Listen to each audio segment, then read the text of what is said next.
সুন্নাহ, রাসূলের সুন্নাহ, 24 ঘন্টা সুন্নাহ আমার আপনার ভিতর থাকতে হবে এবং গর্ব করে বুক ফুলিয়ে সুন্নাহ পালন করতে হবে। কারো দিকে তাকানোর সময় নেই আপনার। ফজরের আগে উঠতে হবে, ওই সময় একটু দোয়া করা, দোয়া কবুল হয়।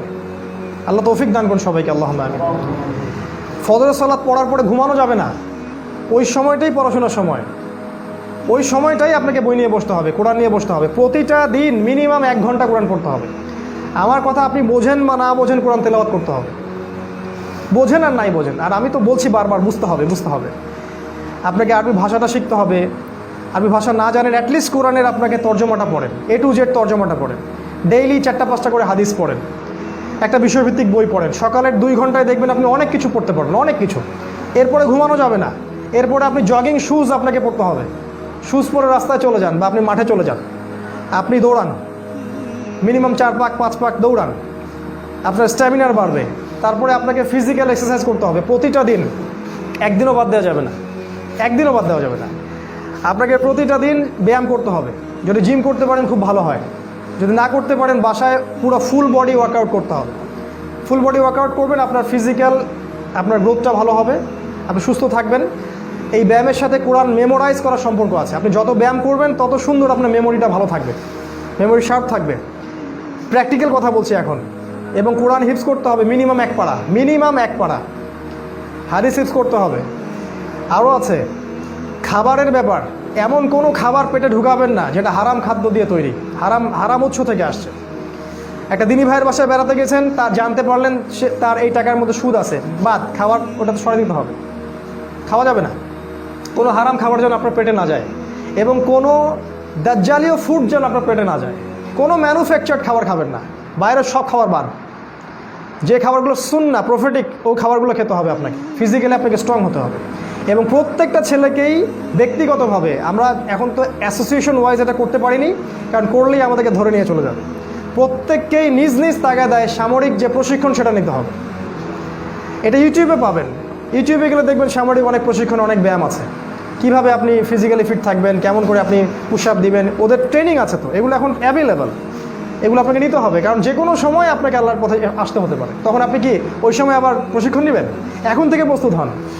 আমাদের যে ভাইরা গ্রাম থেকে আসে, আমি তাদের প্রতি ঈর্ষা করি। তারা অনেক ফ্রেশ জায়গায় থাকেন, ওখানে যে ফ্রেশ বাতাস, ফ্রেশ খাবার, এগুলো আপনাদেরকে অনেক উপকার করবে। কখনো ভুলেও শহরে আসবেন না। আমরা চেষ্টা করছি কত দ্রুত এখান থেকে পালানোর চেষ্টা করছি, কত দ্রুত এখান থেকে পালানো যায়।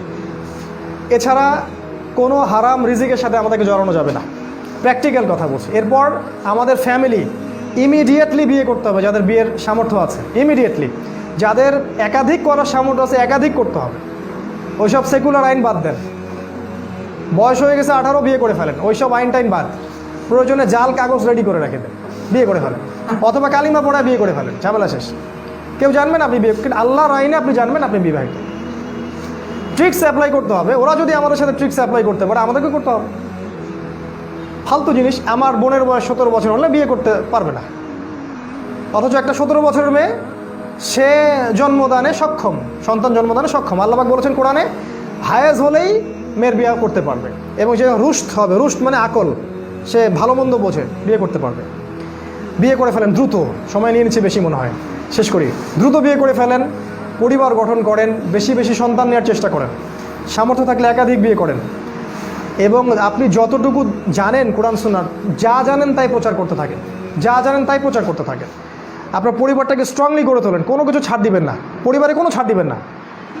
আমরা অন্য ভাইদেরকে ছাড় দিব, অন্যের প্রতি আমরা নরম হব, ইসলামকে সহজ করে দিব, কিন্তু নিজের ক্ষেত্রে ইসলামকে কঠোরভাবে রাখতে হবে, ইসলামকে নিজের ক্ষেত্রে কঠোরভাবে রাখতে হবে।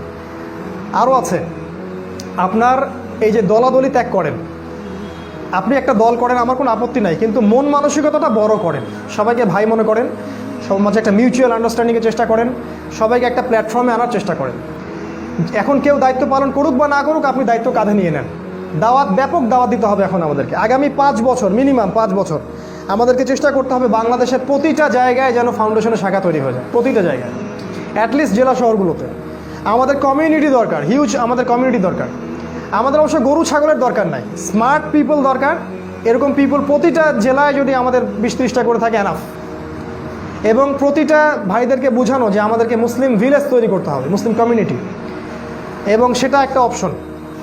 দাওয়া দিতে দিতে এই প্রজেক্টগুলো নিয়ে আমরা যখন আগাতে থাকবো, আমাদের জনসংখ্যা বাড়তে থাকবে, আমাদের মাসিক ইয়ানত বাড়বে, আমাদের অর্থনৈতিক ব্যাপারটা শক্তিশালী হবে, একসময় গভর্নমেন্টও আপনাকে ভয় করবে, ইনশাআল্লাহ। আমি বারবার বলি যে দাজ্জাল শক্তিশালী, ইহুদিরাও এখন শক্তিশালী, জায়নিস্টরা অনেক শক্তিশালী, কিন্তু তারা আমাদের ইমানের চেয়ে বেশি শক্তিশালী না। কেউ আমাদের ইমানের চেয়ে বেশি শক্তিশালী না। আল্লাহ পাক চাইলে আমাদের ইমানের কারণে আকাশ থেকে ফেরেশতা নাজিল হবে। এটা হয়েছে আগে, এখনও সম্ভব। এটাকে বিশ্বাস করেন? এটা সম্ভব। আর ইসলামের বিজয়টা সংখ্যা গরিষ্ঠতা দিয়ে হবে না, উন্নত প্রশিক্ষণ দিয়েও হবে না। আমাদের বিজয়টা ইমান দিয়ে হবে। আল্লাহ পাক আমাদের এই বিজয়ে আমাদেরকে বিজয়ী কাফেলার সাথে অংশ নেওয়ার তৌফিক দান করুন, আল্লাহুম্মা আমিন। এখন ভাই, শেষ কথা হচ্ছে, সময় কম, আমাদেরকে প্রস্তুতি গ্রহণ করতে হবে। প্র্যাকটিক্যাল প্রস্তুতি, অর্থনৈতিক প্রস্তুতি, ধর্মীয় প্রস্তুতি, সব কিছু গ্রহণ করতে হবে, শারীরিক প্রস্তুতি। এবং ফাউন্ডেশনের আহ্বান হচ্ছে, আপনারা যা কিছু আছে, মেধা হোক, টাকা হোক, জমি হোক, আপনাদের প্ল্যান হোক, কোনো প্রজেক্ট হোক, যা কিছু আছে সেটা দিয়ে আমাদেরকে হেল্প করেন। মাসিক ইয়ানত দেন, আমাদের সেমিনারগুলোতে আসেন, ভাইদেরকে দাওয়াত দেন। আমরা কোনো দলাদলি যাচ্ছি না, আমরা পড়াশোনার একটা রেভলিউশন চাচ্ছি, যে ব্যাপক পড়াশোনা যেন আমাদের উম্মার এই যুবকরা, যুবতীরা, এই ছোট বাচ্চারা করতে পারে। আমরা যাচ্ছি ইকোনমিক হালালত্ব, সব হালাল ইকোনমিক সোর্স আমরা চাচ্ছি। আমরা যাচ্ছি মুসলিম ভিলেজের কনসেপ্ট। আমরা যাচ্ছি ব্যাপক দাওয়া এবং নারীদের মধ্যে ব্যাপক একটা রেভলিউশন। এই জিনিসগুলো নিয়েই আমাদের ফাউন্ডেশন। এখানে আসলে আহামরি এক্সট্রাঅর্ডিনারি কিছু নয়, এগুলো বেসিক জিনিস, ইসলামের বেসিক জিনিস এবং সোশ্যাল ওয়ার্ক। আল্লাহ পাক আমাদের সবাইকে এগুলো বোঝার তৌফিক দান করুন। আমি হয়তো একটু বেশি সময় নিয়ে ফেললাম, এজন্য আন্তরিকভাবে দুঃখিত। আমাদের হাতে এখন সময় আছে প্রায় 40 মিনিটের মতো। যদি কারো কোনো প্রশ্ন থাকে সে প্রশ্ন করতে পারেন। আর আপনাদের জন্য কিছু হাদিয়া আছে, খাবারের ব্যবস্থা আছে, সেটাও অবশ্যই নিয়ে যাবেন। আমরা ইনশাআল্লাহ